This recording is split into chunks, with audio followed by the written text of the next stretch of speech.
Cleo sat perched on a decaying windowsill, her green eyes scanning the overgrown yard outside. The house had once been beautiful, a charming little cottage with ivy creeping up the sides and flowers blooming in the front garden. Now, the walls were crumbling, the paint peeling in the harsh sunlight, and the windows were cracked and dirty. The yard was tangled with weeds, and the air smelled of dust and neglect. Cleo, once a sleek and graceful cat, now appeared a shadow of her former self, her fur matted and grimy, her bones visible beneath her skin. She had been abandoned here weeks ago, left to fend for herself in the desolate place. She had no memory of how it had all started, how she had ended up in this cold, empty house. Her previous family, if she even had one, had vanished one day, leaving behind only the hollow echoes of footsteps and the faint scent of their presence. For days, Cleo wandered from room to room, her paws silent on the cracked wooden floors, searching for something, anything, that could help her survive. The food had run out long ago, and the only thing she had to drink was a stagnant puddle of rainwater that had pooled in the corner of the kitchen. Her once glorious coat had become infested with fleas, itching relentlessly beneath her fur. Despite the overwhelming hunger and discomfort, Cleo had managed to find small moments of solace in the house's quiet decay. She often climbed up to the windowsill and stared out at the world beyond. But her body had grown weaker with each passing day, her ribs aching with hunger. Her energy was spent, and it seemed as if the world had forgotten her entirely. One particularly hot afternoon, as Cleo lay in a sunbeam, too weak to move, she heard a sound, faint at first, then growing louder. It was a car, slowing down outside. She perked up, her ears twitching with curiosity. She had long since stopped expecting anyone to come for her.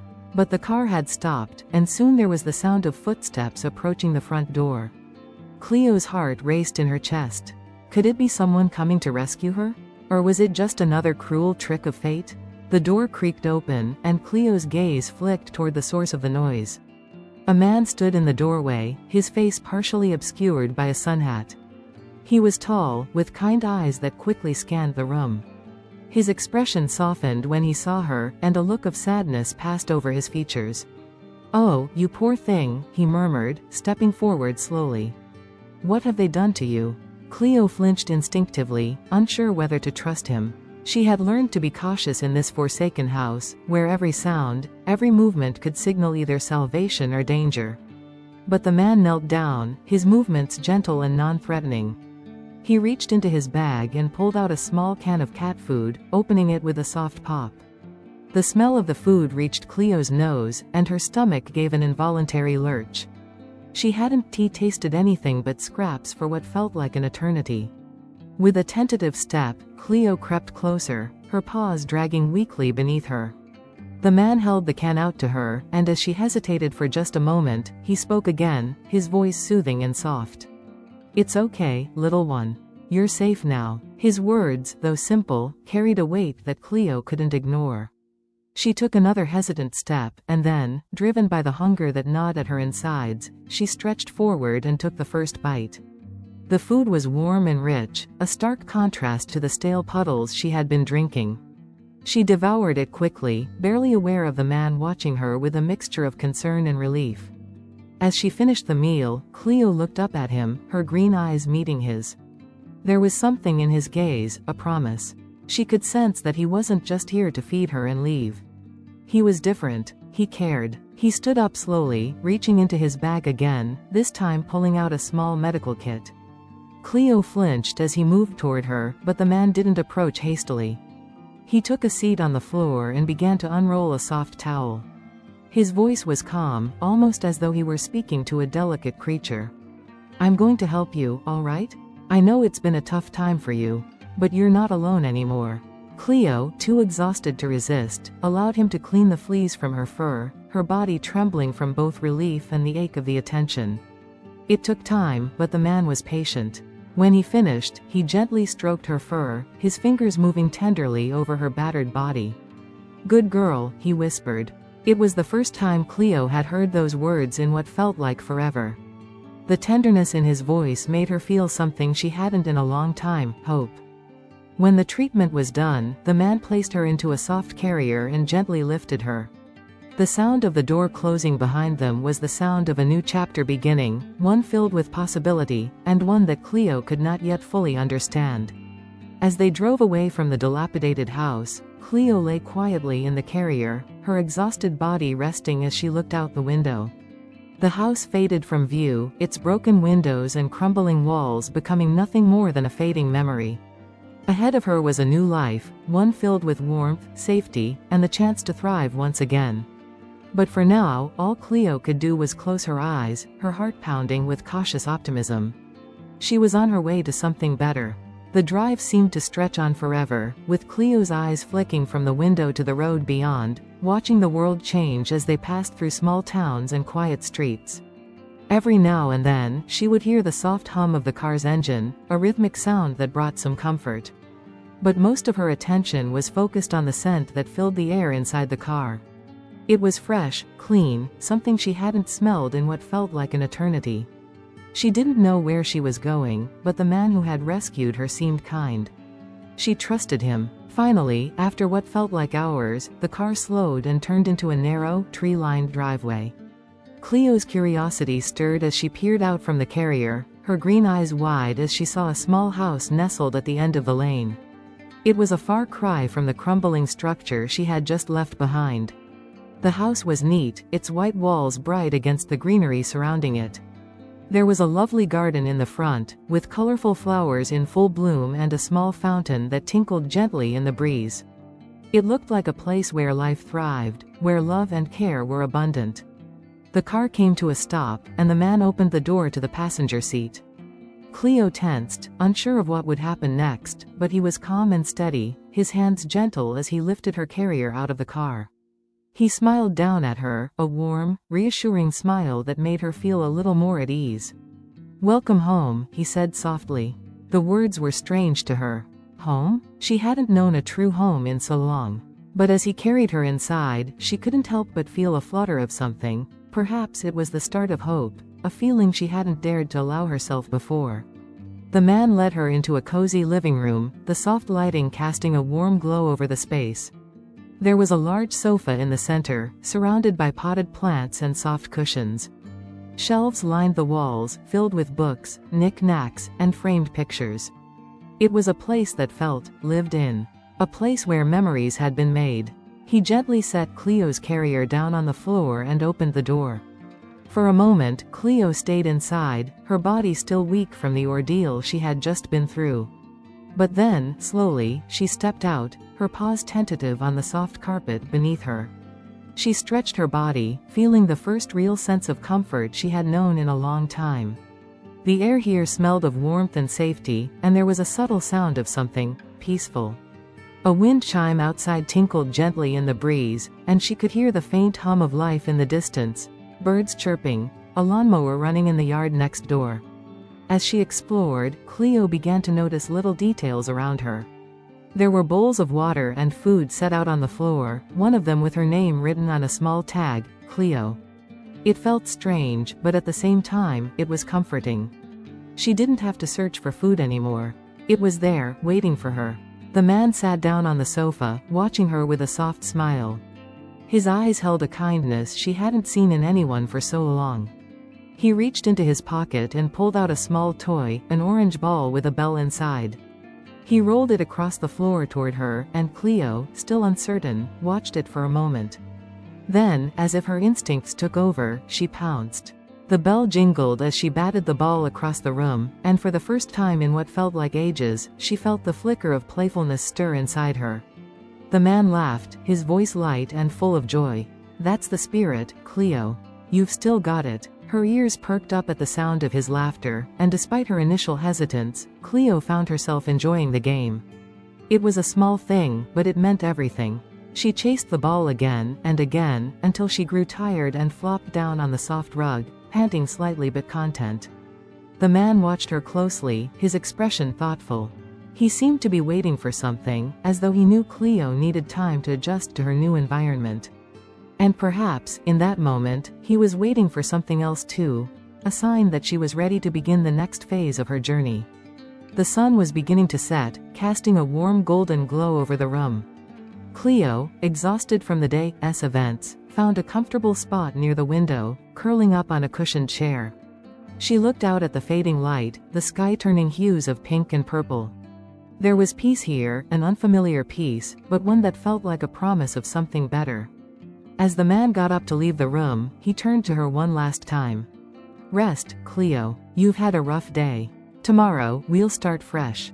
For the first time in a long time, Cleo allowed herself to relax fully, her body sinking into the cushions.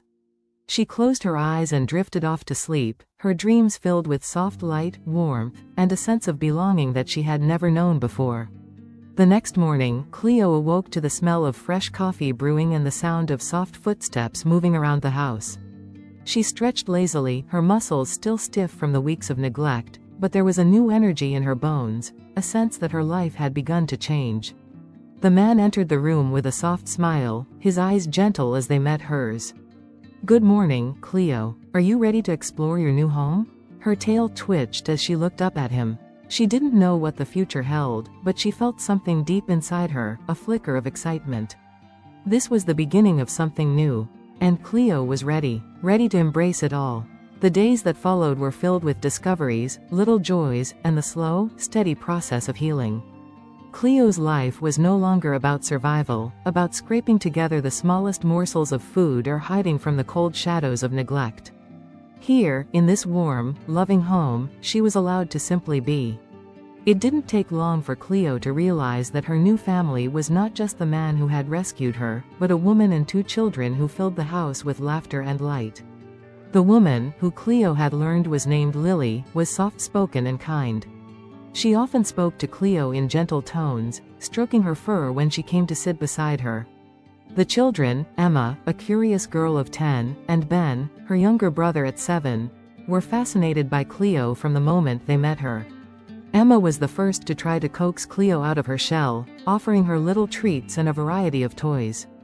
Cleo had always been wary of people before, but something about the warmth in Emma's eyes made it easy to trust her. The girl would sit cross-legged on the floor and call Cleo over with a soft voice. "Come here, Cleo. I've got something special for you." And, much to Cleo's surprise, she would always respond. She'd creep closer, her paws making soft sounds on the floor, her tail flicking with curiosity. Ben was a bundle of energy, constantly moving and playing, but he always made sure to give Cleo space. He would occasionally bring his toys to her, rolling them toward her in the hopes she'd join him in a game.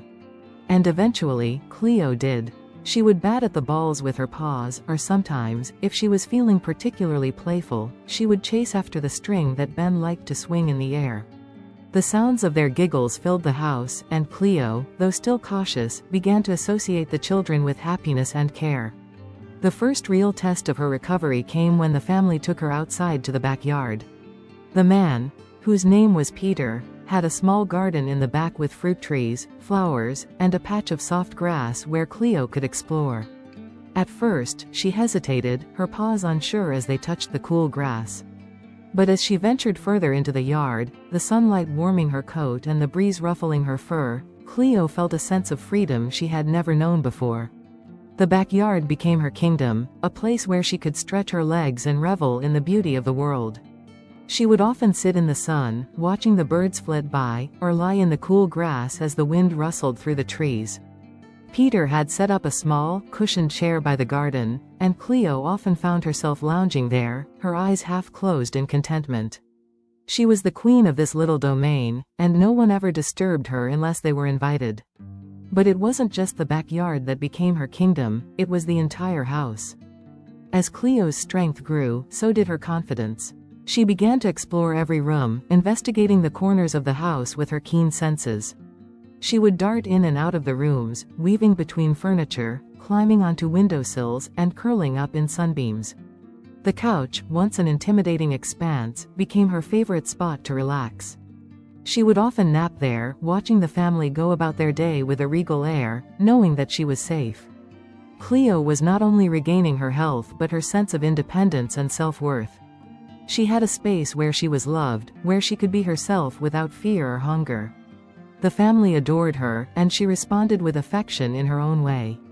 She would purr as Emma and Ben stroked her, sometimes curling up beside them as they read books or played games. Lily would sit beside her on the sofa, talking to her softly, as if Cleo understood every word. One evening, as the family gathered in the living room, Cleo did something that was completely new to her. After Emma finished reading a chapter of her book, Cleo hopped onto the couch beside her and snuggled close. It was a gesture of trust, of comfort. Emma looked at her with wide, delighted eyes and smiled. "You're so sweet, Cleo," she whispered, patting her gently. From that moment, Cleo began to feel more and more like a true part of the family. She no longer hid from people or recoiled at sudden movements.